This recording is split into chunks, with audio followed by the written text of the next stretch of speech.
Welcome to the Newark Regional Business Partnerships Engage in Exchange podcast. Join us for business insights and meaningful conversations with NRBP's member organizations.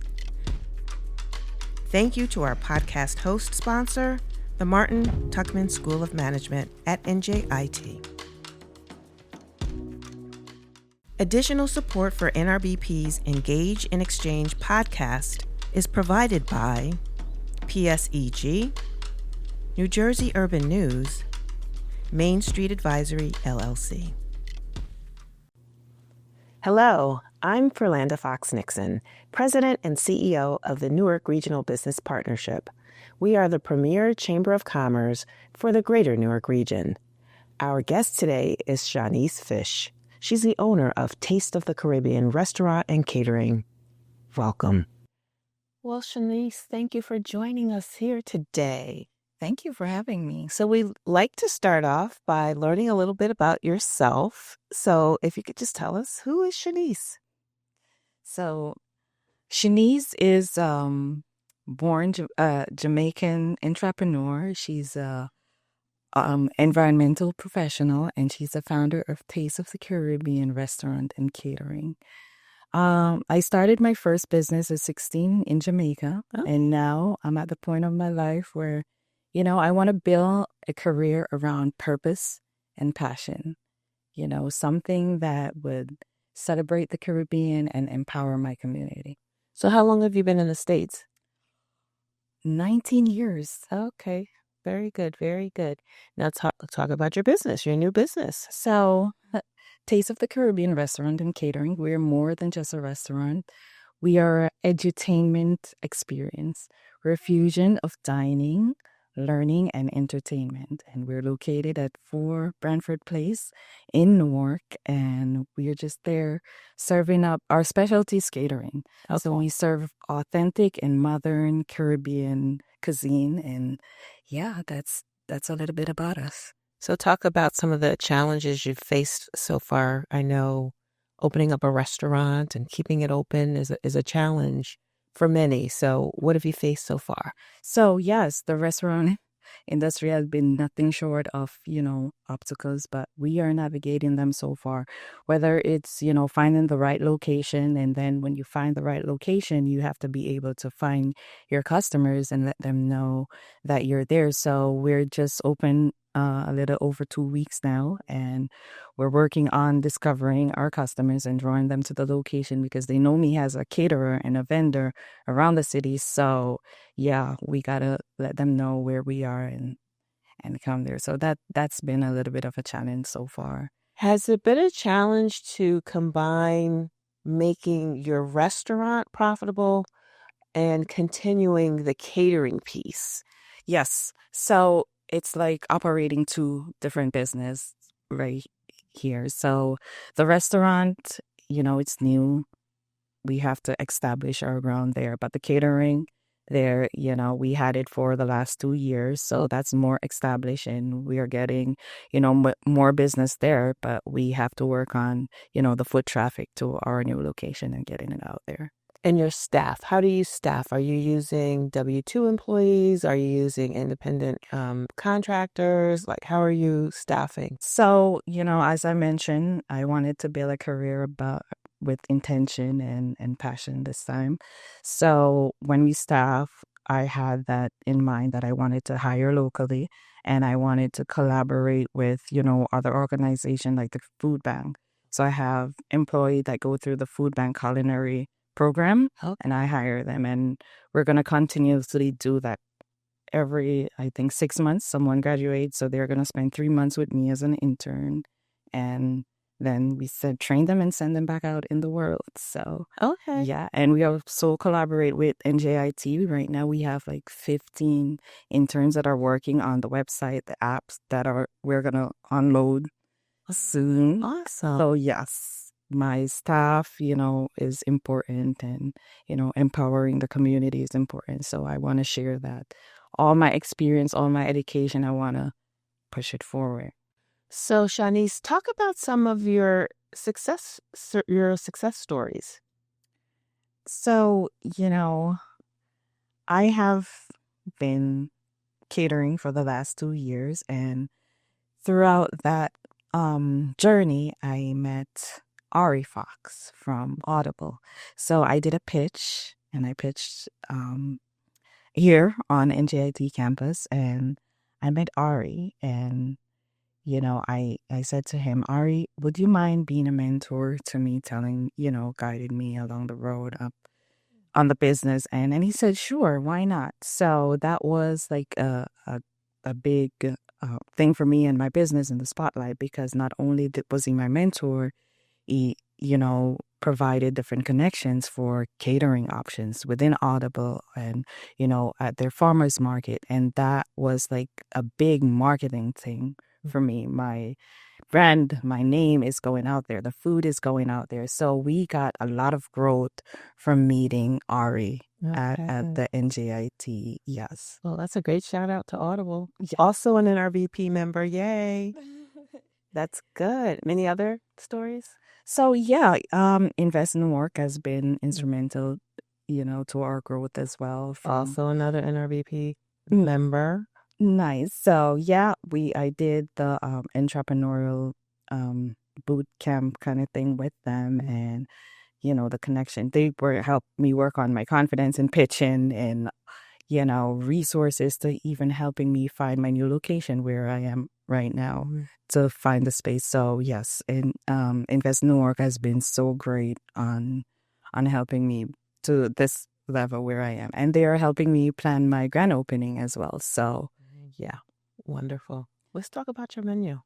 Yeah, what's on your menu? So our menu is authentic and modern cuisines from the Caribbean, and we keep vegan, vegetarian, and gluten-free options in mind. And we are Taste of the Caribbean, so we are celebrating the Caribbean example whenever it's the independence of one of the islands that we are featuring. The special is going to be the food from that island, and we want to spotlight the island by talking about the history of the island, the food of the island, why is it's important for that specific island as we go along. Okay, so you have this educational component, right? That's why we call ourselves the edutainment experience. Yeah, I figured that one out. Okay, very good. And so what is it about NRBP that you've been benefiting from, or really grateful that you're a member of the organization? So NRBP is, I found that they align with my mission and what I'm trying to bring forward to build a community. So, being a part of NRBP, it's like building a community with the community. Okay. Right? So being a part, the connections that I've gotten, the resources that I've gotten through NRBP are, instrumental for me.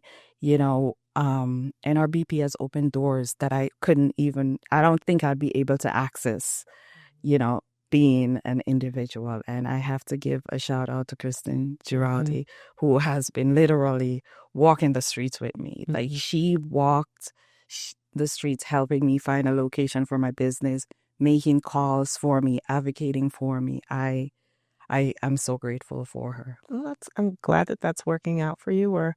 When you're successful, we're successful. So that's great. I just wanted to end by finding out what's your favorite item on your menu. My favorite item is our oxtail. So yes, our oxtail. It's my recipe. I'm not gonna share it. Oh, okay. But it's I love the oxtail. So, but don't forget to check out our signature jerk chicken as well. So, talk to us about life in Jamaica. Yes. So I am from Portland, Jamaica, and it's a little bit country. Like as country as I was raised on a farm, cows, goat, chickens, you name it. That's the life I had there.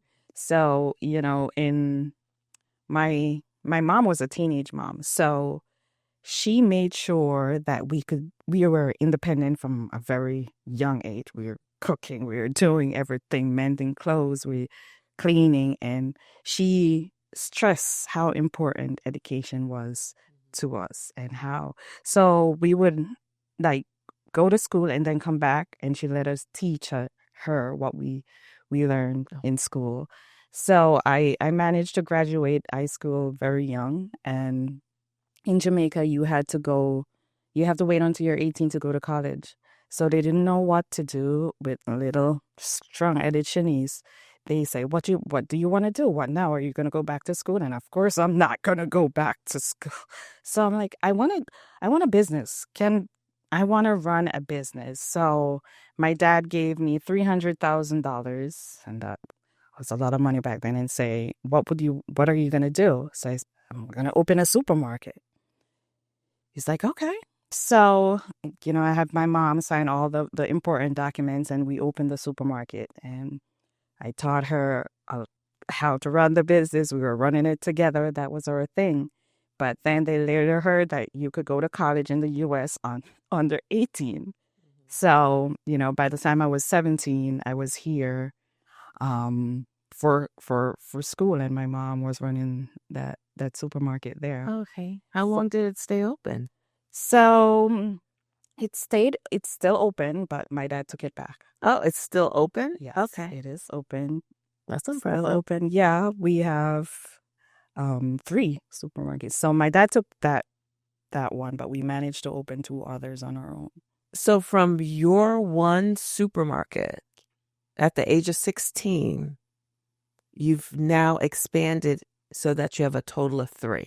So yes, excluding that one, we opened 3, but now 2 is I see. under our management. It's still impressive. I'm impressed. And now we have a space here in Newark, the restaurant. Right. So you're truly an entrepreneur. Yes. Like that's really your ethos. That's in my DNA. Yeah. That's what I in my spare time, I think about how I navigate different business challenges. That's just natural to me. And, cooking calms me. It's a passion. So while developing a career in the environmental space, I cooking calms and soothes me. So that was my therapy. So where did you go to college, and what did you major in? So I did my undergrad in Monroe College in New York, New Rochelle. And right now I'm doing my master's in data science at Montclair State University. So you're doing a master's while you're running a restaurant and catering business. Yes, and don't forget my full-time job. Your full-time job, how could I forget your full-time job? I never even considered it. Yes. What's your full-time job? So I am an environmental data analyst. Wow. So how many hours in the day do you have? Says I only have 24. So you apparently found some extra hours to do all of this. Yes. I guess so. I guess I figured it out. But, cooking was a passion for me. So it came easily to navigate cooking and going to school and then, having the full-time job. But now that I have the business open, I put school on pause. I'll be going back this fall. But yeah, I had to take the semester off when it got heated here. Wow. Now, do you reside in Newark? No, not at the moment. Okay, very good. Well, again, thank you so much for joining us. You're fascinating. Thank you for having me. You're multifaceted. So it's I've learned a lot about you. I'm impressed. Thank you. Continued success. Thank you. I appreciate it. Thank you for joining us today. As always, I'd like to leave you with a quote. We all need people who will give us feedback. That's how we improve. From Bill Gates, co-founder of Microsoft Corporation. Thanks again for listening. Thank you for listening to NRBP's Engage in Exchange podcast. Tune in next time for more NRBP member organization insights. For more information about our organization, visit www.newarkrbp.org. Thank you again to our podcast host sponsor, the Martin Tuchman School of Management at NJIT. Additional support for NRBP's Engage in Exchange podcast is provided by PSEG, New Jersey Urban News, Main Street Advisory, LLC.